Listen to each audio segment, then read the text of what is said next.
Brothers and sisters కి అందరికీ praise లాడండి. దేవుని నామానికి మహిమ కలుగును గాక. ఈ ఆరాధనలో కూడి వచ్చిన మీ అందరికీ శుభాభివందనాలు. యేసునామంలో కూడి ఉన్న మనందరికీ సమాధానం కలుగును గాక.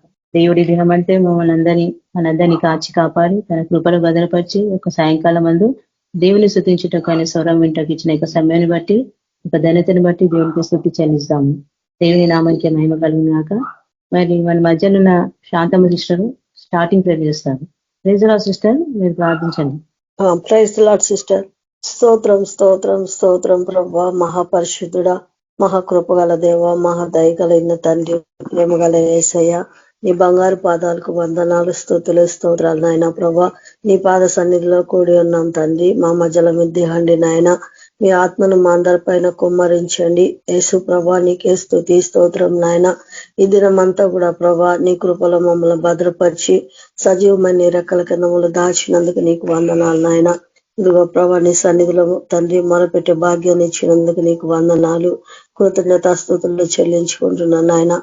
ప్రభా, నీకే వందనాలయ్యా. ఈ దినాన్ని చూడలేక ఎందరో లేరు ప్రభా. ఈ దినమున ప్రభా, ఎంతవరకు నీ కృపతో మమ్మల్ని నీ పరిశుద్ధ ఆత్మ నడిపింపు చేతము నడిపించి ఇంతవరకు మీరు మాకు తోడై ఉన్నందుకే నీకు వందనాలు చెల్లించుకుంటున్నాను ప్రభా.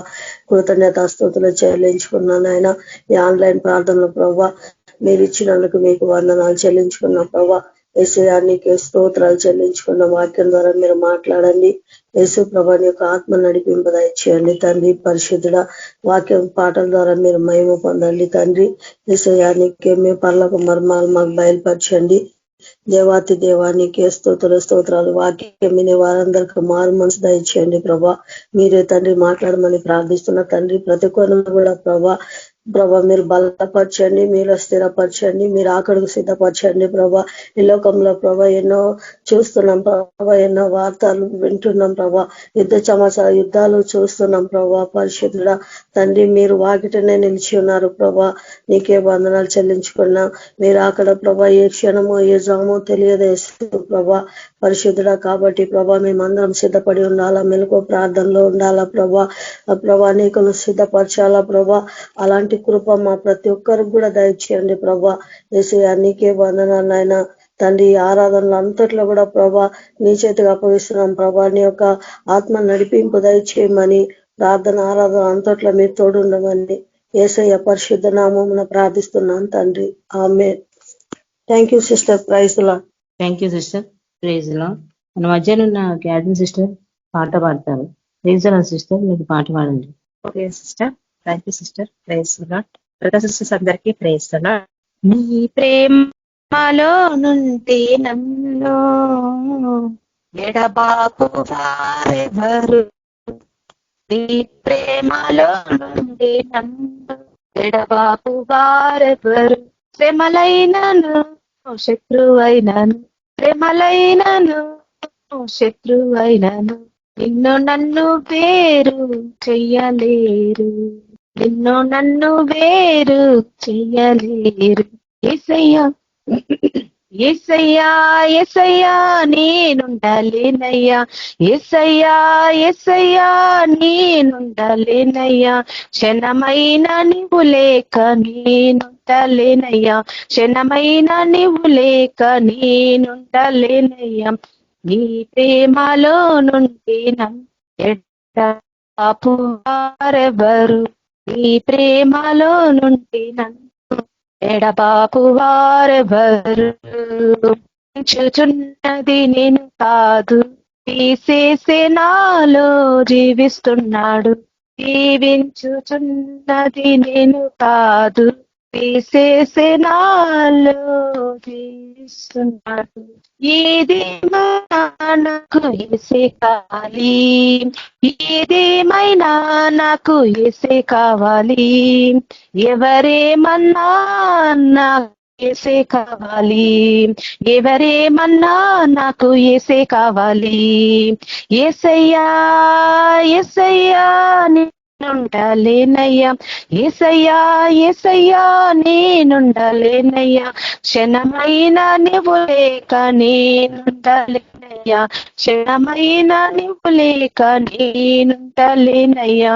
నీ ప్రేమలో నుండి నన్ను ఎడబాపు వారెవరు, నీ ప్రేమలో నుండి నన్ను ఎడబాపు వారెవరు, నీ చిత్తం చేయుటకు నాకు ఆనందం, నీ ప్రతి మాటకు లోబడి ఉంటాను, నీ చిత్తం చేయుటకు నాకు ఆనందం, నీ ప్రతి మాటకు లోబడి ఉంటాను, ఏమిచ్చినా నీకు స్తోత్రాలే, ఏమిచ్చినా నీకు స్తోత్రాలే, ఏమి ఇవ్వకపోయినా వందనాలే, ఏమి ఇవ్వకపోయినా వందనాలే. యేసయ్యా యేసయ్యా నేనుండాలేనయ్యా, యేసయ్యా యేసయ్యా నేనుండాలేనయ్యా, క్షణమైన నీవు లేక నేనుండాలేనయ్యా, క్షణమైన నీవు లేక నేనుండాలేనయ్యా, నీ ప్రేమలో నుండి నన్ను ఎడబాపు వారెవరు, నీ ప్రేమలో నుండి నన్ను ఎడబాపు వారెవరు, ఈ లోకాన్ని నేను పెంటగా ఎంచాను, నీ కోసమే నీ ప్రేమ కోసమే, ఈ లోకాన్ని నేను పెంటగా ఎంచాను, నీ కోసమే నీ ప్రేమ కోసమే, నా మట్టుకైతే బ్రతుకుట క్రీస్తే, నా మట్టుకైతే బ్రతుకుట క్రీస్తే, చావైనా నేమి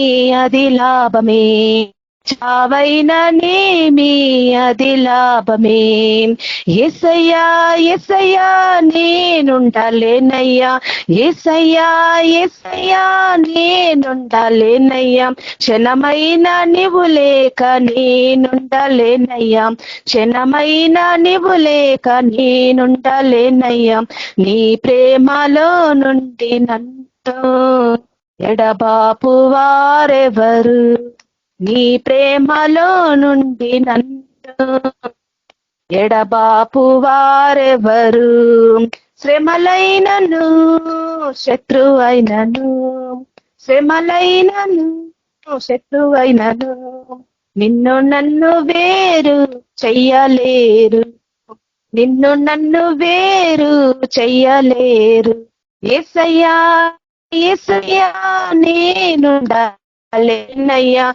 యేసయ్యా నేనుండాలేనయ్యా, క్షణమైన నువ్వు లేక నేనుండాలేనయ్యా, నీ ప్రేమలో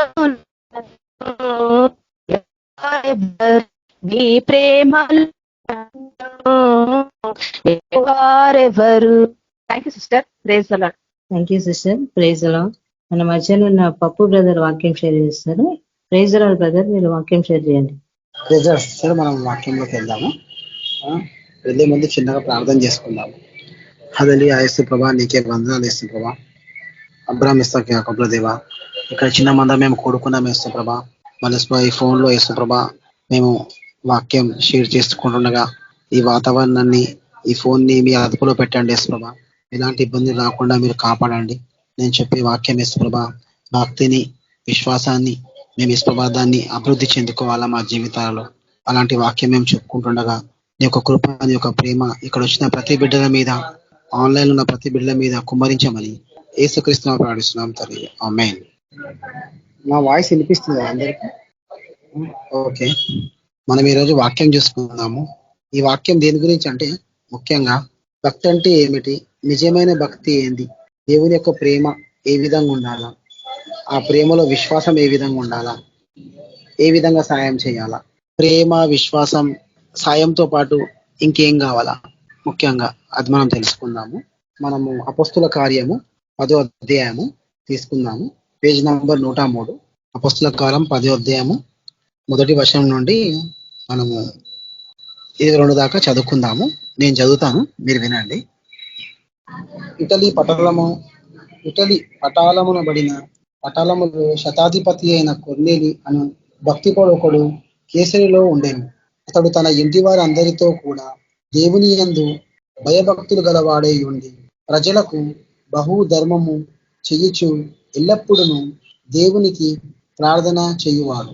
పగలు ఇంచుమించు 3 గంటల వేళ దేవుని దూత అతని యొద్దకు వచ్చి కొర్నేలి అని పిలుచుట దర్శనమందు తేటగా అతనికి కనబడెను. అతడు దూత వైపు తెరచూచి భయపడి ప్రభువా ఏమని అడిగాను. అందుకు దూత, ప్రార్థనను నీ ధర్మకార్యములను దేవుని సన్నిధికి జ్ఞాపకార్థముగా చేరినవి. ఇప్పుడు నీవు ఎప్పేకు మనుష్యులను పంపి పేతురు అను మారు పేరు గల సీమోనును పిలిపించుము. అతడు సముద్రపు దారినున్న సీమోను ఒక చర్మకారుని ఇంటి దిగి ఉన్నాడని అతనితో చెప్పాను. అతనితో మాట్లాడిన దూత వెళ్ళిన పిమ్మట అతడు తన ఇంటి పనివారిలో ఇద్దరిని తన యొద్ద ఎల్లప్పుడూ కనిపెట్టుకొని ఉండువరిలో భక్తి పొడవు ఒక సైనికుని పిలిచి వారికి ఈ సంగతులన్నీ వివరించి వారిని చెప్పేకు పంపింది. హల్లెలూయా. ఇక్కడ ఏం చూస్తున్నామంటే మనము కొర్నేలి అనే ఒక భక్తిపరుడు, చాలా మంచి వ్యక్తి, ఆయన సైన్యాధికారి. అయితే ఈ కొర్నేలి తన కుటుంబంలో దేవుని యొక్క ప్రేమని, దేవుని యొక్క ప్రార్థనని ప్రతి ఒక్కరికి సాయం చేసుకుంటా నీతి నిజాయితీగా జీవిస్తూ ఉన్నాడు అనమాట. అయితే ఒకరోజు రాత్రి అతను ప్రార్థన చేస్తుంటే ఒకరోజు దేవుని ఒక దూత అతని ప్రార్థనని విని దేవుడు ఒక దూతను పంపించడం జరుగుతుంది. మరునాడు వారు ప్రయాణం పోయి పట్టణమునకు సమీపించినప్పుడు పగలు ఇంచుమించు 12 గంటలు పేతురు ప్రార్థన చేయుట మెద్ద మీదికి ఎక్కాను. అతడు మిక్కిలి ఆకలిగొని భోజనము చేయగోరెను. ఇంటి వారు సిద్ధము చేయుచుండగా అతడు పరవాశుడై ఆకాశము తెరవబడుటయు నాలుక చెంగు పట్టబడిన పెద్ద దుప్పటి వంటి ఒక విధమైన పాత్ర భూమి మీదికి దిగివచ్చుటయు చూచెను. అందులో భూమి ఎందోడు సకల విధమైన చతుస్పద జంతువులను, ప్రాకు పురుగులను, ఆకాశ పక్షులుండెను. అప్పుడు పేతురు, నీవు లేచి చంపుకొని తినుమని ఒక శబ్దము అతనికి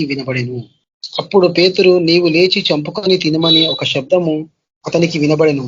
అయితే పేతురు, వద్దు ప్రభువా, నిషేధమైనది అపవిత్రమైనది ఏదైనా నేనెన్నడూ తినలేదని చెప్పగా, దేవుడు పవిత్రము చేసిన వాటిని నీవు నిషేధమైనవి వాటినిగా ఎంచవద్దని మరలా రెండో మరలా ఆ శబ్దం అతనికి వినబడెను. ఇలాగో మమ్మారో జరిగెను. వెంటనే ఆ పాత్ర ఆకాశంలోకి కెత్తబడెను. పేతురు తనకు కలిగిన దర్శనమేమి ఉండెనో అని తనలో తాను ఎటు తోచక ఉండగా, కొర్నేలి పంపిన మనుష్యుడు సీమోను ఇల్లు ఏదని విచారించి తెలుసుకొని వాకిట నిలిచి ఇంటి వారిని పిలిచి, పేతురు అను మరో పేరు గల సీమోను ఇక్కడ దిగి ఉన్నాడని అడిగిరి. పేతురు ఆ దర్శనము గూర్చి యోచించుండగా ఆత్మ, ఇదిగో 3 మనుషులు నిన్ను వెతుకుచున్నారు. నీవు లేచి క్రిందికి దిగి సందేహింపక వారితో కూడా వెళ్ళుము. నేను వారిని పంపి ఉన్నానని అతనితో చెప్పాను. పేతురు ఆ మనుషుల యొద్దకు దిగి వచ్చి, ఇదిగో మీరు వెతుకువాడు నేనే, మీరు వచ్చిన కారణమేమి అడిగాను. అందుకు వారు, నీతిమంతుడు, దేవునికి భయపడువాడు, యూదా జనులందరికీ మంచి పేరు పొందిన వాడు, శతాధిపతి కొర్నేలి యొక్క మనుషులను అతడు నన్ను తన హల్లెలూయా. మనం ఈ వాక్యం ఇక్కడ దాకా చూసుకున్నాం కదా. అయితే కొర్నేలి తన కుటుంబాన్ని ప్రేమించుకుంటా, దేవుని ప్రేమించుకుంటా, నీతి నిజాయితీగా ఉన్నప్పుడు పేతురు ఒక చర్మకారుని ఇంట్లో మీద వాళ్ళు వంట చేస్తుంటే ఆ వంట చేయడానికి సమయం పడుతుందని చెప్పి ఆ చర్మకారుని ఇంటి మీద దేవుడి దగ్గర పేతురు ప్రార్థన చేస్తున్నాడు అనమాట. అయితే అక్కడ అతనికి ఒకటి దర్శనంలాగా అనిపించింది ఆకాశం వైపు. అయితే ఈ వాక్యం నేను ఎందుకు చెప్తున్నానంటే, భక్తి అంటే ఏమిటి, నిజమైన భక్తి ఏది? కొర్నేలి వచ్చేసి ఒక సైన్యాధిపతి పౌరుడు. కొర్నేలి విశ్వాసంలో జీవించిండు. కొర్నేలి దేవుని యొక్క సత్యమును మాటలను వినడానికి ఎంతగానో ఆశపడ్డాడు అనమాట. అంటే కేవలం సత్యము దేవుని యొక్క తెలుసుకున్నాడు, దేవుని ద్వారా జీవించడం కాదు. దేవుని ప్లానింగ్ ఏముంటదంటే, ఇతని కుటుంబానికి, ఇతని స్నేహితులకి పేతురు ఒక వాక్యము కొర్నేలి ఇంటికి తెలియాలని దేవుడు ఏం చేస్తున్నాడంటే పేతురు ద్వారా మాట్లాడుతున్నాడు. అయితే ఇక్కడ మనము ఏం చూస్తున్నామంటే, ఫస్ట్ ఆఫ్ ఆల్ ఇక్కడ పేతురికి ఒక దర్శనం వచ్చింది. ఆ దర్శనం ఏమొచ్చింది? ఒక పాత నిబంధనలో లేవికాండంలో 11వ అధ్యాయం ఉంటుంది అనమాట. ఏదే జంతువులను తినాలా, ఏ జంతువులను తినొద్దు అనేది. అదే దర్శనం దేవుడు కొత్త నిబంధనలో పేతురుకు చూపించాడు. ఏదైతే పాత నిబంధనలో పెట్టిండో కొత్త నిబంధనలకు వచ్చేసి అవన్నీ తీసేసిన అనమాట. అయితే ధర్మశాస్త్రం ప్రకారం ఏం జరిగిందంటే, ప్రతి వ్యక్తి సున్నతి పొందిన వాడు దేవుని నమ్మడం జరుగుతుంది. అయితే ఇక్కడ దేవుడు ఏం చేసిండంటే పేతురుకి చూపించిన దర్శనం ప్రకారం ఏం చేసిందంటే ప్రతి వ్యక్తి దేవుని నమ్మవచ్చు, అంటే ముఖ్యంగా అన్యులు దేవుని నమ్ముకోవచ్చు. అంటే దేవుని దృష్టిలో, దేవుని ఒక ఆత్మ దృష్టిలో ఎలాంటి మతాలు కానీ ఎలాంటి విలువ అనమాట. ఆ దర్శనం దేవుడు పేతురు ద్వారా చూపించాడు.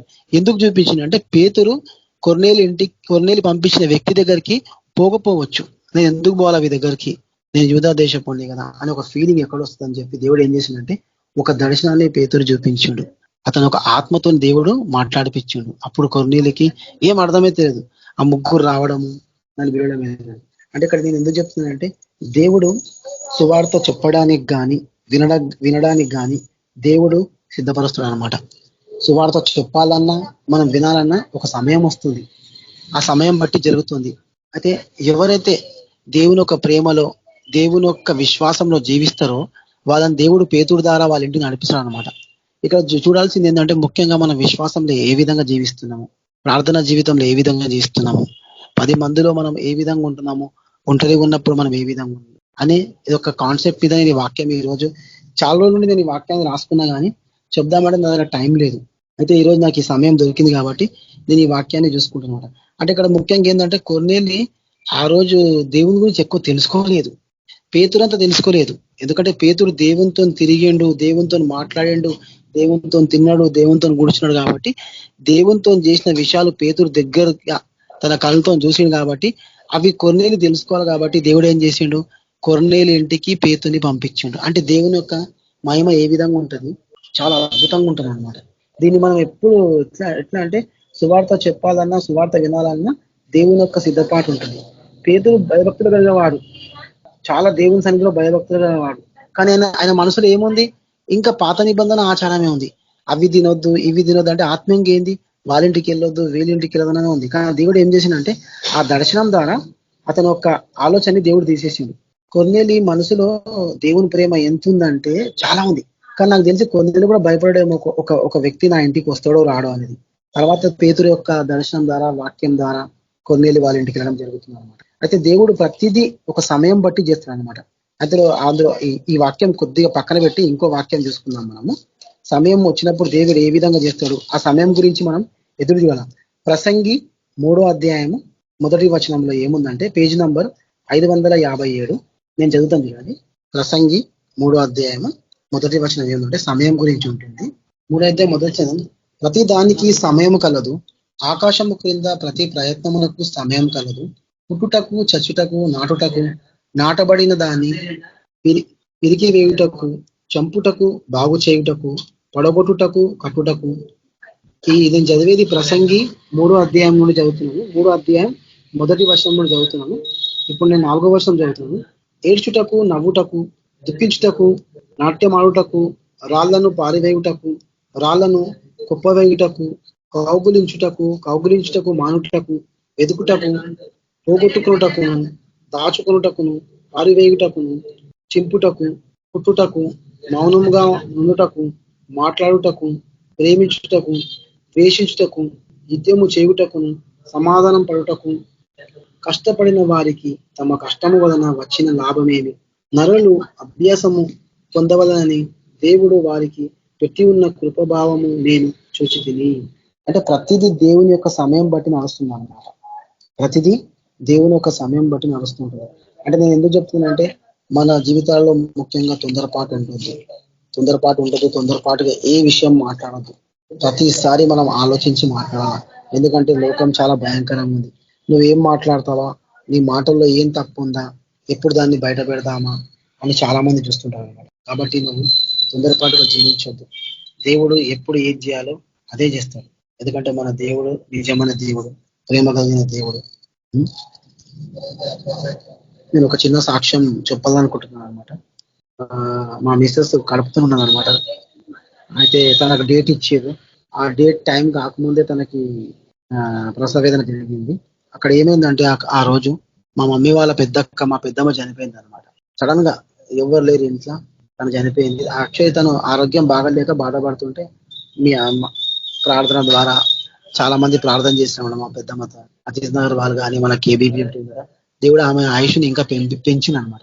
అప్పుడు దేవుడు ఆమె రక్షణ తీసుకోవాలని దేవుని ఒక ప్లానింగ్ ఉండే. నేను ఆమె ఆమె ఆరోగ్యం బాగున్నప్పుడు ఎంత దేవుని గురించి చెప్పినా నమ్మకపోతుండే. ఎందుకంటే తన పుట్టుక మొత్తము తనంతా విగ్రహార్థన అనమాట.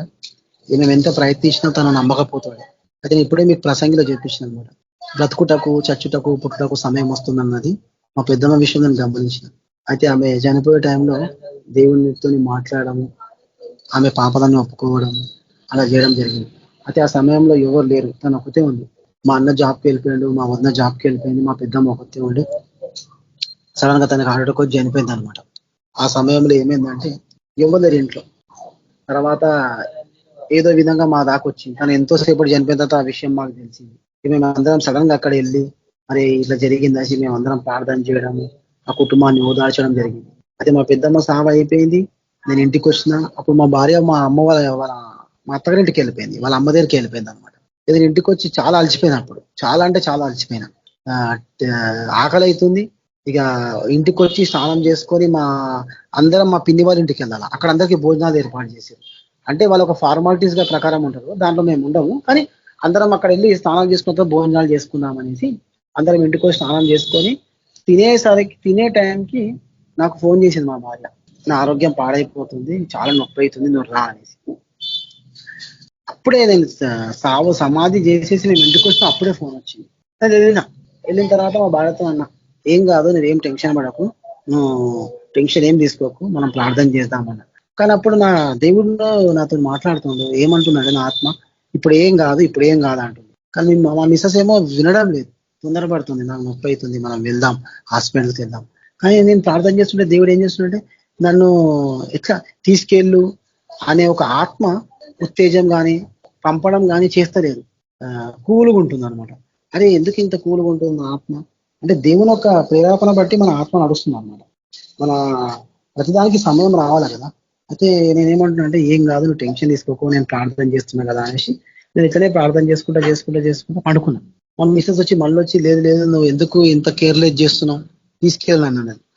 సరే అనేసి వెళ్తున్నా కానీ నా ఆత్మ ఒప్పుకుంటలేదు. కానీ సరే పక్కనే కదా హాస్పిటల్ వెళ్ళడంలో దాని తప్పేముంది అనేసి, ఈ సమయంలో ఈమె చెప్పినప్పుడు వినకుంటే బాగుండదు అనేసి ఆ సమయం సందర్భం బట్టి మనం వెళ్ళాల్సి వచ్చింది అన్నమాట. అక్కడ వెళ్తే డాక్టర్ ఏమన్నది, లేదు ఇది కరెక్ట్ పెయిన్స్ కాదు, తనని తీసుకెళ్ళండి, చూద్దాము, మీరైతే తీసుకెళ్ళండి అని చెప్పేసి తీసుకెళ్ళింది. మమ్మల్ని మేము ఇంటికి వచ్చేసినాం. ఇంటికి వచ్చినప్పుడు నేను ప్రార్థన చేసిన, దేవా ఏంది నాకు ఏం అర్థమైతే లేదు, ఈ రోజే మా పెద్దమ్మ చనిపోయింది, నేను అలసిపోయి ఇంటికి వచ్చిన, తర్వాత చూస్తే ఈ ప్రాబ్లం వస్తుంది, ఇప్పుడు హాస్పిటల్కి వెళ్తే వాళ్ళు కాదంటున్నారు, మా మిస్సెస్కి ఏమో నొప్పి అవుతుంది, ఒకవేళ మధ్యరాత్రి జరిగింది అనుకో నాకు ఇబ్బంది అయిపోతుంది, రాత్రి 2 గంటలకు అయితే హాస్పిటల్కి వెళ్ళడానికి మా దగ్గర పెద్ద వెహికల్స్ లేవు అనమాట, చిన్న వెహికల్సే ఉన్నాయి, ఆటోస్ కానీ కార్స్ కానీ లేవు, బండ్లే ఉన్నాయి, ఎట్లా దేవా అనేసి నేను ఇంటికి వచ్చి ప్రార్థన చేసుకుని పండుకున్నా.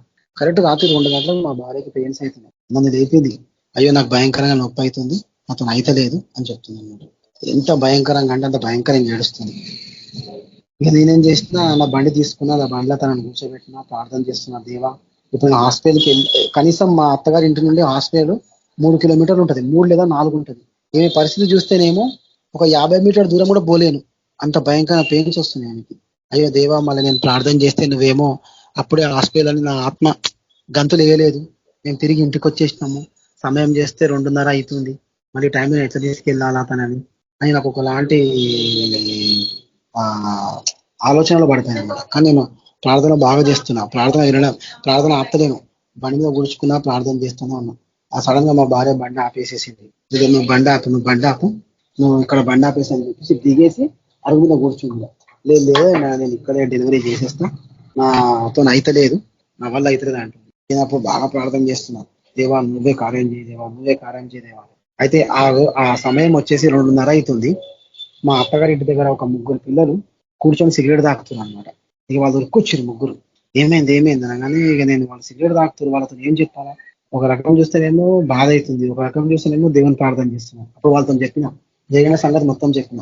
అయితే వాళ్ళు ఏం చేశారు, ఉరుక్కుంటూ ఒక సందులో పోయి పెద్ద కారు తీసుకొచ్చి వాళ్ళు తాగే సిగరెట్ ని పక్కన పెట్టి ఆ కారులో మా భార్యని మా అత్తమ్మని ఎక్కిచ్చేసి అన్న నువ్వు ముందుకెళ్ళు, హాస్పిటల్ ఎక్కడ చూపించు, మేము వెనుకలు వస్తామని చెప్పి వాళ్ళు రావడం జరిగింది. నాకు భయం అవుతుంది, అదే నేను ముందుకెళ్తే వీళ్ళు మా భార్యను కార్లు ఎక్కడ తీసుకెళ్తారేమో, మళ్ళీ ప్రార్థన చేస్తున్నా, నా దేవుడు అట్లా చేయనియాడు నన్ను, ఎందుకంటే గర్భఫలం యెహోవా ఇచ్చు బహుమానం, ప్రతిదానికి సమయం వస్తుంది, ఈ సమయం వచ్చింది. అయితే నేను ఆయన మీద ఆధారపడ్డా, దేవా నీ చిత్తం అని చెప్పేసిన. అయితే వాళ్ళు ఏం చేసినట్టే వాళ్ళ కార్లో ఒక హారాన్ని పెట్టారు, అంబులెన్స్ సౌండ్ ని. ఆ అంబులెన్స్ సౌండ్ కి హాస్పిటల్ తీసుకెళ్తారన్నమాట. దాదాపు ఒక 4 కిలోమీటర్స్ అయితే వాళ్ళు ఒక 4 to 5 minutes లో తీసుకెళ్ళిపోతే వీళ్ళ అంబులెన్స్ సౌండ్ చూసి హాస్పిటల్ వాళ్ళు ఏమనుకున్నారంటే అరే పెద్ద విఐపి పేషెంట్ అని చెప్పేసి దన్న బయటకు వచ్చి డాక్టర్, నర్సులు, కంపౌండర్లు అందరూ బయటకు వచ్చి మా భార్యను పట్టుకొని ఆ వీల్ చైర్ లో కూర్చోబెట్టి లోపలికి తీసుకెళ్లారు. లోపలికి తీసుకెళ్ళిన తర్వాత ఈ నేను టెన్షన్ ఉన్నా. ఈ మా భార్య లోపలికి తీసుకెళ్ళి మీరు ఇక్కడే ఉండాలని చెప్పేసి నన్ను పెట్టేసారు అక్కడ. నేను, నాతో పాటు మా బొమ్మడుతున్నాడు, మా మిస్సెస్ తో మా అత్తమ్మ వెళ్ళింది అనమాట. అయితే ఈ ముగ్గురికి వచ్చి థ్యాంక్స్ చెప్దామని లోపల ఈ ముగ్గురు నాకు కనిపించలేదు. అయ్యో ఎట్లా అని. అంతే ఒక ½ కి మా భార్య డెలివరీ అయిందనమాట. దేవుడు తల్లిని, బిడ్డని దేవుడు మంచిగా భద్రపరుచుకున్నాడు. డాక్టర్స్ వచ్చి సంతోషపడ్డారు. నార్మల్ డెలివరీ అయింది, ఆడపిల్ల పుట్టింది. ఆ పాప దేవుడితో నాకు అనిపించింది, దేవుడు సమయం వచ్చినప్పుడు ఎవరినైనా మన దగ్గర పంపిస్తాడు. వాళ్ళ శత్రువులు ఉండొచ్చు, మోసగాళ్ళు ఉండొచ్చు, వ్యసనాలకు అలవాటైన వాళ్ళు ఉండొచ్చు. కానీ దేవుని ఒక ప్రేమ. ఎందుకంటే నేను ప్రతిదీ దేవుని మీద ఆధారపడ్డా. మా భార్యతో చెప్తుండే, నువ్వు కడుపుతో ఉన్నావు, ప్రార్థన చెయ్యి. ప్రతి సమయంలో నేను ప్రార్థన చేస్తుండే. నా కుటుంబం గురించి మా అమ్మ చేస్తుండే, అజినాలు చేస్తుండే, ఈ గురుకున్న వాళ్ళు ప్రతి ఒక్కరు చేస్తుండే. ఇక్కడ నేను ఏం తెలుసుకున్నాను అంటే, కొన్నేళ్ళు యొక్క వాక్యం ఏం తెలుసుకున్నానంటే, ముఖ్యంగా మనకు కావాల్సింది భక్తి, ప్రేమ. ఆ తర్వాత దేవుని యందు సమయము. తర్వాత అస్సలు కోపం ఉండొద్దు. మనం కోపం ఎంత కంట్రోల్ చేయాలి. ఎందుకంటే నేను నా అనుభవంతో చెప్తున్నా. నేను ఇంటికి రాగానే కోపపడి ఒక్క 2 నిమిషాలు గొడవ పడితే ఆ గొడవ ఒక వారం రోజుల దాకా నా మనసులో ఉంటుంది. అది ఎందుకు నేను కోపపడ్డాను. తర్వాత నేను ఎప్పుడైతే వాక్యం చదవడము, ప్రార్థన చేయడం మొదలుపెట్టినా కోపం అనేది మొత్తం తగ్గిపోయింది. మనిషి జీవితంలో కావాల్సింది ముఖ్యంగా కోపం ఉండదు. తన కోపమే తనకు శత్రువు అని మనం చిన్నప్పుడు పుస్తకాలు చదువుకున్నాం. నువ్వు ఇంత వాక్యం చదివి, ఇంత వాక్యం చదువుకొని, ఇన్ని సేవ చేసి, దేవుని యొక్క కార్యాలను చూసి విశ్వాసం జీవించిన తర్వాత కోపం ఉంటే ఏం ప్రయోజనం? క్రాస్ చెక్ చేసుకోవాలి. అరే కోపం ఎందుకు వస్తుంది, ఈ సమస్య ఎందుకు వస్తుంది. జీవితంలో ప్రతిదానిలో యూటర్న్ ఉండాలి. ఎప్పుడైతే మనము గమ్మనుంటామో ఎదుటి వాళ్ళు 10 నిమిషాల తర్వాత అది కూడా గమ్మన అయిపోయాడు అని వాళ్ళు కూడా మనతో పాటు కాంప్రమైజ్ అయిపోతారు. ఫస్ట్ ఆఫ్ ఆల్ దేవుని బిడ్డ కాంప్రమైజ్ ఉండాలి. కానీ చాలా మంది ఏం చేస్తున్నారు అన్నమాట, చిన్న దానికి పెద్దానికి గొడవ పడతారు. ఇప్పుడు మనం కాంప్రమైజ్ కాకపోతే, మనము తగ్గించుకోకపోతే మన లోపల దేవుడున్న సంగతి వాళ్ళకి ఎట్లా తెలుస్తుంది? ముఖ్యంగా మా భార్యనే ఉంది, తను పుట్టుక క్రైస్తవురాలు. తనకి దేవుని యొక్క వాక్యం తెలియదు. మన వాక్యం తెలియాలంటే ఏ విధంగా జీవించాలి? పట్ల విధేయత కలిగి జీవించాలి, ప్రేమ కలిగి జీవించాలి, జాలి కలిగి జీవించాలి. అప్పుడు తను అంటది అన్నమాట, అరే తన లోపల దేవుడు, యేసుప్రభు దేవుడు ఇంత ఈ విధంగా ఉంటాడా? ఆయన ప్రార్థన చేసి ఈ విధంగా జీవిస్తామా? మా భార్య నన్ను ఈరోజు నేను ఆదివారం మా భార్య నాకు చెప్తుంది, మా బొమ్మడితో, అరే మీ బావ ఇంతవరకు రా ఎవరి దగ్గర చేయి చాపలేదు, ఎవరి దగ్గర రూపాయి తీసుకోలేదు. అంటే నేను గొప్పగా చెప్తలేను, సమయం వచ్చినప్పుడు అందరి డబ్బులు అడుగుతాం, కానీ నేను ప్రతిదీ దేవుని దగ్గర ప్రార్థన చేస్తాను. ఒక 6 months ముందే నేను ఫుడ్ ప్రిపేర్ చేసుకుంటాను. 6 months ముందే నేను ఫుడ్ ప్రిపేర్ చేసుకుంటాను. ఎందుకంటే నేను బైబుల్లో ఉన్న చాలా సార్లు మన చంద్రశేఖర్ గారు చెప్తుంటారు అనమాట. మీరు చెప్తే నమ్మరు, నాకు మ్యారేజ్ కాకముందు నా మైండ్ లో ఒకటే ఉంటుంది. ఎందుకంటే వాక్యం ఉంటుంది అనమాట. ప్రతిదీ మనం జమ చేసుకోవాలన్నమాట. ఎందుకంటే దేవుడు ఎప్పుడైతే నీ దగ్గర డబ్బులు రావడం చూస్తాడో నీ బుద్ధిని చూస్తాడు. నీ బుద్ధిని ఎప్పుడైతే చూస్తాడో, ఒకవేళ అతని బుద్ధి తగ్గట్టు నువ్వు జీవించినవా, దేవుని తగ్గట్టు నువ్వు జీవించినవా ఆ డబ్బులు వచ్చినప్పుడు, అయితే నువ్వు అనుకున్న దాంట్లో రీతిగా డబ్బులు నీకు ఎక్కువ వస్తాయి. కాదు నువ్వు మళ్ళీ లోకం పరంగా డబ్బు రాగానే లోకానుసారంగా జీవించినావు అనుకో, అంతే మొత్తం మళ్ళీ సార్ రావన్నమాట. మళ్ళా ఆమెలు టైం వేస్ట్, మళ్ళీ ప్రార్థన, మళ్ళా దేవ తప్పైంది అనడం. అందుకే దేవుడు ప్రతిదానికి సమయం ఇస్తున్నామాట. ఆ సమయం వచ్చినప్పుడు దేవుడు నేను పరీక్షిస్తుంటాడు. ఆ పరీక్షలో నువ్వు పాస్ అయినావు అనుకో, ప్రతిసారి నీకు డబ్బులే, ప్రతిసారి ఇది నిద్ర పండగనే. ఎందుకు చాలా మంది పండగ వస్తేనే బట్టలు కొనుక్కుంటారు, మంచి తింటారు, కానీ దేవుని నమ్ముకుని ప్రతిరోజు రాజుల భోజనం తింటారంట. ఎందుకంటే దాని ప్రకారం జీవిస్తామని. అంటే నా మీనింగ్ ఏంటంటే ప్రతిరోజు బిర్యానీ తినాలని కాదు, ప్రతిసారి. కొంతమంది ఉంటారు పాపం డబ్బులు ఎక్కువ రాగానే మంచి భోజనం తింటారు, కానీ మనం దేవుని నమ్ముకోవడం ప్రతిరోజు మంచి భోజనం తినాలా. ఎందుకంటే దేవుడు ఏమంటుందంటే, దేవుని నమ్ముకున్న ప్రతి బిడ్డలకి రాజుల భోజనం ఉంటుంది. అది మనం ప్రతిదీ బైబుల్లో ఉన్న ప్రతిదీ చాలా మిస్ చేసుకున్నాను నేను, చాలా అంటే చాలా మిస్ చేసుకున్నాను. ఫస్ట్ ఆఫ్ ఆల్ ఏంటంటే బైబుల్ ఏ విధంగా ఉంటుందంటే ఒక స్టెప్స్ ప్రకారం ఉంటుంది, ఒక మ్యాథ్స్ ప్రకారం, కామర్స్ ప్రకారం ఉంటుంది. ఆ సబ్జెక్ట్ వినుకుంటూ వస్తేనే నీకు ఆన్సర్ వస్తుంది. ఎప్పుడైతే నా సబ్జెక్టు వాక్యాన్ని ఎప్పుడైతే నువ్వు అర్థం చేసుకుంటా స్టెప్ బై స్టెప్ వస్తావో నీ జీవితంలో దేవుడు ప్రతిఫలం ఇస్తాడు. అదే పెద్ద ఆన్సర్ అనమాట. చాలా మంది ఏం చేస్తారంటే స్టెప్ బై స్టెప్ వినరు, ఒక ఆత్మీయంగా ఆలోచించరు, వేరే విధంగా ఆలోచిస్తుంటారు. అక్కడ చాలా పొరపాటు. అంటే నేను నీ విషయంలో అంటలేను, వేరే వాళ్ళ విషయంలో అంట. ఎప్పుడైతే నువ్వు స్టెప్ బై స్టెప్ ఉంటావో, చాలా మంది అంటారన్నమాట, నేను దేవుడిని నమ్ముకున్నా, నాకే సమస్యలు వస్తాయి, నాకే శోధనలు వస్తాయి అంటే. కాదు, అది సమస్య దేవుడు తీయలేదు, ఎవడు తీయలేదు. నువ్వు సరిగ్గా స్టెప్ బై స్టెప్ లేక తెచ్చుకున్నావు. ఇప్పుడు నేనే ఉన్నా, నాకు ఒక 5,000 లాభం వచ్చింది. ఆ 5,000 మా బాబు స్కూల్ ఫీజు కట్టాలా, నేను ఆ లాభం వచ్చిందని ఖర్చు పెట్టేస్తున్నాను. స్కూల్ ఫీజు దగ్గర పడ్డది, అదే డబ్బులు లేవు. అప్పుడు నేను అయ్యో దేవా నాకు సమస్య వచ్చింది, సైతాన్ తెచ్చింది అంటానా? కాదు, అది నా చేతిలో నేను పాడు చేసుకున్నాను. అదే 5,000 నేను దాచిపెట్టుకున్నాను. అసలు ఒక 500 తీసుకొని ఖర్చు పెట్టిన తర్వాత మళ్ళీ 500 వచ్చినప్పుడు అందులో కలిపి నేను ఇచ్చేస్తే అది నేను తెచ్చుకున్న సమస్య, సైతాన్ తెచ్చుకున్నా. ఈ విధంగా స్టెప్ ప్రకారం మనం జీవించాలి. ఎప్పుడైతే నువ్వు స్టెప్స్ ప్రకారం జీవిస్తూ ఉంటావో, నీ కుటుంబం కానీ, నీ భార్య కానీ, నీ భార్య వాళ్ళ ఒక బంధువులు కానీ, అంటే మీ బొమ్మడిదలు కానీ, వాళ్ళ అన్నదమ్ములు కానీ ప్రతిదీ తెలుసుకుంటారు అనమాట. ప్రతి విషయంలో నేను నిజం చెప్తున్నా. నేను మా బాబుకు బుక్కులు కొనాలన్నా, స్కూల్ అడ్మిషన్ కొనాలన్నా నేను ప్రార్థన చేస్తాను. మా బాబుతోనంట, పప్ప నాకు బుక్స్ కావాలంటే ప్రార్థన చేస్తాం బేట. ఎందుకు ప్రార్థన చేస్తావు బేట, నీ పర్సులో డబ్బులు ఉన్నాయి కదా పప్ప, మనం రేపు పోయి స్టేషనరీ కొందాం. అది కాదు లెక్క. డబ్బులు ఉన్నాయి పోయి కొనొచ్చు, అది కాదు. ప్రార్థన చేసి ప్రతి దేవుని సన్నిధిలో మనం ప్రార్థన చేసి మన పిల్లలు, అంటే నేను అక్కడ నా కాన్సెప్ట్ ఏంటంటే ప్రతి దాని మీద మనము దేవుల్లో ఆధారపడాలా అనేది మా బాబు నేర్చుకోవాలి. ప్రతి దాని మీద మనం దేవుల్లో ఆధారపడాలా అనేది నా కాన్సెప్ట్. మనకు అర్థం కాదనమాట. వాడు ఏమంటాడు, పప్ప మన పర్సులో పైసలు ఉన్నాయి కదా కొనుక్కుందామంటే, లేదు బేట పర్సులో పైసలు లేవు, దేవుడు ఇస్తాడు, మనం ప్రార్థన చేద్దాము, పొద్దునే మన పర్సులో పైసలు వస్తే దేవుడు ఇచ్చేస్తాడు. వాడు నమ్మేస్తాడు పర్సులో పైసలు కానీ, అరే దేవా నిజంగా పప్ప రాత్రి దేవుడు వచ్చి పర్సులో పైసలు పెట్టింది దేవుడు అంటే, వాడు ఒక విశ్వాసంలో వాడు బలపడుతున్నాడు, ఒక విశ్వాసంలో నడిపిస్తుంది దేవుడు. అట్లా మనం అందరం బైబిల్ చదవడం, వాక్యం చెప్పడము, సేవ చేయడం ఎంత ముఖ్యమో, దేవుని సన్నిధిలో మనం విశ్వాసంలో జీవించడం ఎంత ముఖ్యమో, అంత ముఖ్యమైనది ఓపిక. ఎప్పుడైతే నువ్వు ఓపిక నశించిపోతుందో సైతాన్ అప్పుడు దొరికిపోతుంది. అందుకే నీ ఓపికను అసలు నశించిపోద్దు. ఎంత నువ్వు టైర్డ్ అయిపోయి ఇంటికి రాని, ఎంత ప్రాబ్లమ్స్ తో ఇంటికి రాని, సమాధానం ఉండాల.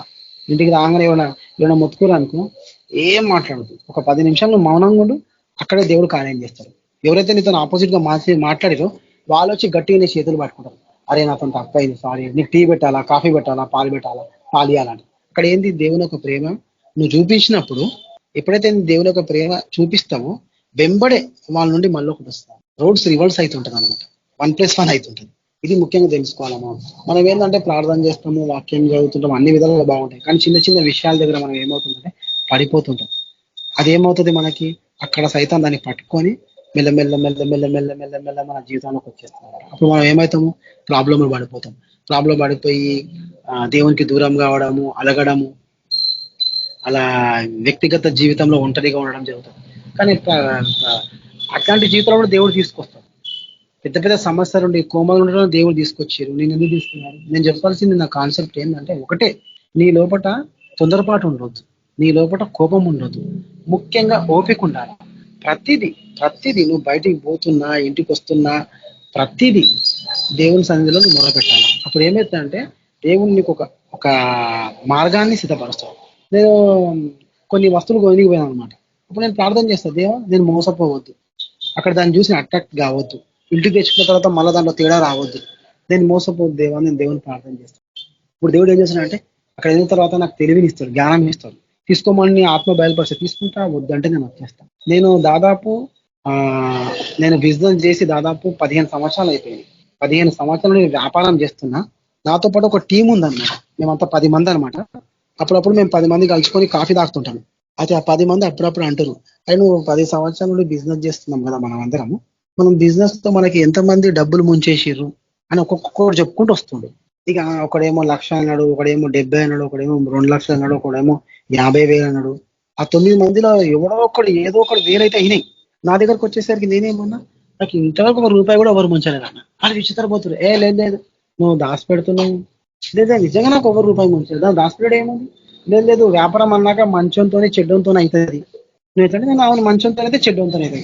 ఎంత చెడ్డంతో మా ఫ్రెండ్స్కి తెలుసు, నేను దేవుడు ప్రార్థన చేస్తా చర్చి, నేను ఎంత చెడ్డంతోనైనా కూడా నేను ప్రార్థన చేసి వస్తాను. మన దగ్గరికి వెళ్ళి నేను విజయం పొంది వాడిని సంతోషపరిచి మన దగ్గర డబ్బులు తీసుకొని ఆ డబ్బులు నేను కంపెనీకి కడతా, ఆ ప్రతిఫలం నేను నా ఇంటికి ఖర్చు పెట్టుకుంటా. నాకు ఇంతవరకు ఎవరు మోసం చేయలేదు, నేను మోసపోలేదు.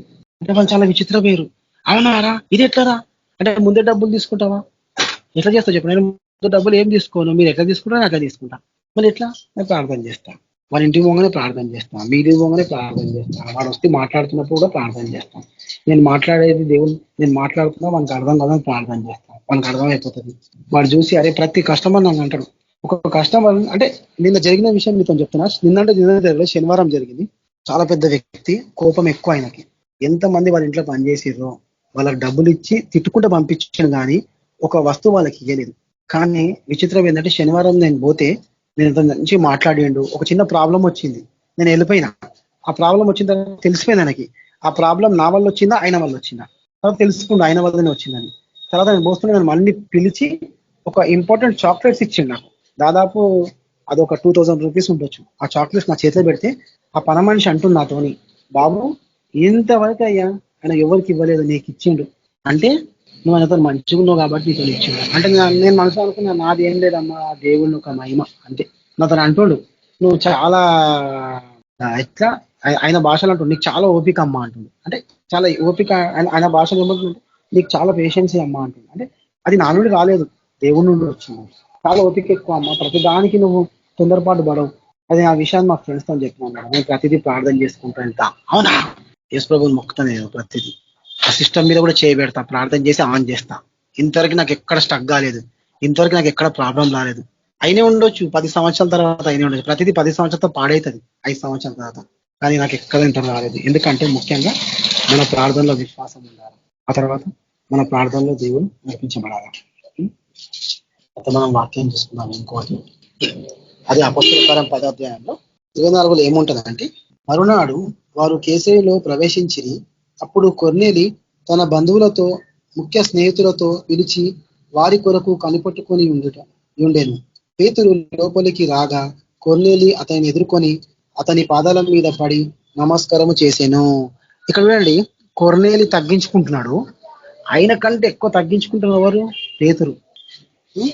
పేతురు లోపలికి రాగా కొర్నేలి అతని ఎదుర్కొని అతని పాదాల మీద పడి నమస్కారం చేసెను. అందుకు పేతురు నీవు లేచి నిలువుము, నేను కూడా నరుడనే అని చెప్పి అతనికి లేవనెత్తెను. అంటే పేతురు ఏమంటున్నాడు? నేను కూడా మనిషినే, నువ్వు నేను ఒకటే అంటున్నాడు. కానీ నేను యేసు ప్రభుతో సేవ చేసిన, నేను ఆయనతో తిరిగినా, నేను ఆయనతో కూర్చున్నా, నువ్వెంత నా ముందు అట్లా అంటుండా. పేతురు ఒక యేసు ప్రభుత్వం సేవ చేసిండు. ఈ రోజు మనం ఒక పెద్ద విఐపి దగ్గర పనిచేస్తేనే మనం ఎక్కడికో ఆలోచిస్తాం. అంటే మన శరీరము మన అంతే. అది సపోజ్ ఒక వ్యక్తి ఒక సీఎం దగ్గర పనిచేస్తే ఆయన బిల్డప్ ఒక విధంగా ఉంటుంది. కానీ ఇక్కడ పేతురు యేసు ప్రభుత్వం సేవ చేసిన పేతురు ఏమంటున్నాడు? కొన్నితో నువ్వు నేను సమానం అంటున్నాడు. అందుకు పేతురు నీవు లేచి నిలువము, నేను కూడా నరుణ్ణే అని చెప్పి అతని లేవనెత్తను. అతనితో మాట్లాడుచు లోపలికి వచ్చి అనేకులు కూడి ఉండట చూచెను. అప్పుడు అతడు అన్యజాతి వాణిని సహవాసం చేయుటైనను అట్టి వాణిని ముట్టుకున్నటైపోయిన యూదునికి ధర్మం కాదని మీరు తెలియను. అయితే ఈ మనుషులు నిషేధింపదగిన వాడైను. కాబట్టి నన్ను పిలిచినప్పుడు అడ్డమేమియో చెప్పవచ్చి తిని గనుక ఎందు నిమిత్తము నన్ను పిలువ పంపితురో దాని గూర్చి అడుగుచున్నానని వారితో చెప్పాను. అప్పుడు 34 డైరెక్ట్ మనము 34వ వర్షాన్ని చదువుతాము. దేవుడు పక్షపాతి కాడని నిజముగా గ్రహించి ఉన్నాను. అంటే అప్పుడు పేతురు ఏమంటుండంటే దేవుడు పక్షపాతి కాదు. అంటే ఇక్కడ ఈ విషయం ఎందుకు వస్తుందంటే మనం కూడా పేతురులాగా ఎక్కడంటే అక్కడికి వెళ్ళి సేవ చేయాలన్నమాట. ఎందుకంటే అంత దేవుడే పక్షపాతి కాదన్నప్పుడు మనం ఎంత అంటే మనం అంటే ఎవరికైనా కానీ ఆరోగ్యం బాగాలేని వాళ్ళ దగ్గర కాల్చే ఎదిగిన వాళ్ళ దగ్గర కూడా మనం వెళ్ళి సేవ చేయాలి. ఈ వాక్యం అన్నిటికీ వస్తుంది. చాలా మంది మనం భయపడుతుంటాం అనమాట. ఎవరికైనా ఆరోగ్యం బాగలేకుండా కూడా వాళ్ళ దగ్గరికి వెళ్ళి ప్రార్థన చేయాలంటే స్మెల్ వస్తుందేమో అని మనం బాధపడుతుంటాం. కానీ ఇక్కడ ఏమంటారో దేవుడు ఏ విధంగా పక్షపాతిగా జీవించిండో నువ్వు కూడా ఆ విధంగానే జీవించాలి. ప్రతి జనములను ఆయన భయపడి నీతిగా నడుచుకున్న వారికి ఆయన అంగీకరించును. యేసుక్రీస్తు అందరికీ ప్రభు. ఆయన ద్వారా దేవుడు సమాధానకరమైన సువార్తను ప్రకటించి ఇజ్రాయేలుకును పంపిన వర్తమానం మీరు ఎరుగుదరు. యోహాను బాప్తిసం ప్రకటించిన తర్వాత గలిలయ ఎదుర్కొని యూదాయు ఇదాలు ప్రసిద్ధమైన సంగతి మీకు తెలియను. అయితే 48లో ఏముంది, 47 ఏముందంటే, అందుకు పేతురు మన వలె పరిశుద్ధాత్మను పొంది మీరు బాప్సం పొందకుండా ఎవడైనాను నీళ్లకు అడ్డంకం చేయగలడని అని చెప్పి యేసుక్రీస్తు నామమున వారు బాప్సం పొందవలనని ఆజ్ఞాపించి తర్వాత కొన్ని దినం తర్వాత తమ యుద్ధ ఉండమని వాళ్ళతని వేడుకొనను. అది ఆ తర్వాత ఏమైంది, పేతురు వాళ్ళందరికీ దేవుని యొక్క ప్రసంగం చెప్పారు. వాళ్ళందరూ దేవుడిని నమ్ముకున్నారు. కొర్నేలు ఇంటికి వచ్చిన ప్రతి ఒక్కరు నిజమైన దేవుడు ఏందా అనేది ఇంకా సత్యంలోకి వెళ్ళారు, తెలుసుకున్నారు. ఆ సమయంలో పేతురు దర్శనం చూడకుంటే, పేతురు పోకుంటే ఎంతో మంది అన్యులు మారు మనసు పొందకపోతుండే. ఇదంతా ఏంది, దేవుని ఒక కార్యం. ఎప్పుడైతే జరగాలో అప్పుడే జరుగుతుంది. నువ్వు చేసిన సేవ, నీ యొక్క ప్రార్థన అక్కడ నీ అకౌంట్ లో ఉండిపోతుంది. అది ఎప్పుడు నీకు కావాల్సిన దానికి డెబిట్ కావాలో అప్పుడే అవుతుంది. ప్రతి దానికి కావాలంటే కాదు. దేవుడు నువ్వు ఎంతైతే ఆలోచిస్తామో దానికంటే ఎక్కువ ఆలోచిస్తాడు. నేను, నా కుటుంబము, మా అమ్మ నాన్న, మా అన్నదమ్ములము, మా మిసెస్ అప్పుడు డెలివరీ లాక్డౌన్ లో మేము ₹1 ఎక్కడ అప్పు చేయలేదు. మా ఓనర్కి మేము పిలిచి రెంట్ ఇస్తే ఆయన తీసుకోలేదు. వద్దు రెంట్ వద్దు మాకు, ఎందుకంటే దేవుడు అట్లా మమ్మల్ని వాడుకున్నాడు. మేము చేసే ప్రార్థన సేవ దేవుడు అప్పుడు ఆ అకౌంట్ ని ఓపెన్ చేసి మా దగ్గర పంపించిండు. ఆ విధంగా ఎందుకంటే మనం దేవుడిని నమ్ముకున్న బిడ్డలం, ఎంత కష్టం వచ్చినా ఎంత వచ్చినా, ఎందుకంటే దేవుడు చాలా మందిని మీరు చూస్తుంటారు అనమాట. ఎంత మందికి సమస్య వచ్చినా మన గ్రూప్ లో కూడా ప్రతి ఒక్క దేవుడు కాపాడుకుంటాడు. ప్రతి ఒక్కరిని అందుగురించి ఎంత కరువు ఉండని, ఎంత నష్టం ఉండని మనం దేవుని సన్నిధిలో వెళ్ళాలా. నష్టం వచ్చినప్పుడు, నీకు బాధ వచ్చినప్పుడు నీకు ధైర్యం కావాలా, నువ్వు చేసిన ప్రార్థనలకి, నువ్వు చేసిన సేవకి దేవుడు నీకు ప్రతిఫలంగా ఆన్సర్ ఇవ్వాలంటే నువ్వు ఓపికగా ఉండాలా. నీ లోపల కోపం ఉండొద్దు, గర్వం ఉండొద్దు. ఈ 3 నీ లోపల లేకుంటే నువ్వు చేసిందంతా నీకు దేవుడు ఇస్తాడు. నీ ప్రార్థన కేవలం నీ పిల్లల గురించే ఉంటుంది, అదే ఉంటుంది. ఎందుకంటే వాళ్ళు పెద్దగా కావాలా, మంచి చదువులు చదువుకోవాలా, దేవుని సన్నిధిలో మనుషుల దయ్యందు లోకం దయ్యందు వడిదిల్లాలని మనం ప్రార్థన చేస్తాం. ఎప్పుడైతే నువ్వు కోపంగా నువ్వు చేసుకుంటామో అవన్నీ రావు కదా. అందుకే దేవుని సన్నిధిలో మనం ప్రార్థనగా జీవిస్తాము. ఈ సమయం ఇచ్చినందుకు అందరికీ వందనాలు. ఈ వాక్యం దేవుడు దీవించును గాక. ఆమేన్. హల్లెలూయా. యేసుప్రభా నీకే వందనాలు. యేసుప్రభా ఈ వాక్యం వేసుకో, మా విశ్వాసంలో మేము నడవాలా, మా జీవితాల్లో ఈ విశ్వాసంలో నాటబడాలా. మరి ముఖ్యంగా మాలో కోపం కానీ గర్వం కానీ ఏముండడానికి వీల్లేదు యేసుప్రభా. మేము నిన్ను వల్లే పొరుగు అని ప్రేమించాలా, మాలో నిన్ను మేము చూడాలా. యేసుప్రభా నువ్వు గొప్ప కార్యం మీరు జరిగించండి. ఈ ఆన్లైన్ ఉన్న ప్రతి బిడ్డని మీరు ముట్టండి, స్వస్థపరచండి. వాళ్ళకున్న బాధ, వేదన, సమస్య, ఫైనాన్స్ ప్రాబ్లం, అనారోగ్యంతో బాధపడుతున్న ప్రతి బిడ్డని మీరు ఈ రోజు రాత్రి ముట్టండి. వాళ్ళకి ధైర్యాన్ని, ఓర్పుని మీరు దయచేయమని యేసుక్రీస్తు నామమున ప్రార్థిస్తున్నాం తండ్రి. ఆమేన్. మన ప్రభువైన యేసుక్రీస్తు యొక్క కృప మనందరికీ సదాకాలం తోడైండును గాక. ఆమేన్. ప్రైజ్ లార్డ్ సార్ అందరికీ. ఆమేన్. అందరికీ praise lord. Praise the lord అందరికీ బ్రదర్స్ అండ్ సిస్టర్స్. అందరికీ ప్రైజ్. అందరికీ ప్రైజ్. Brothers and sisters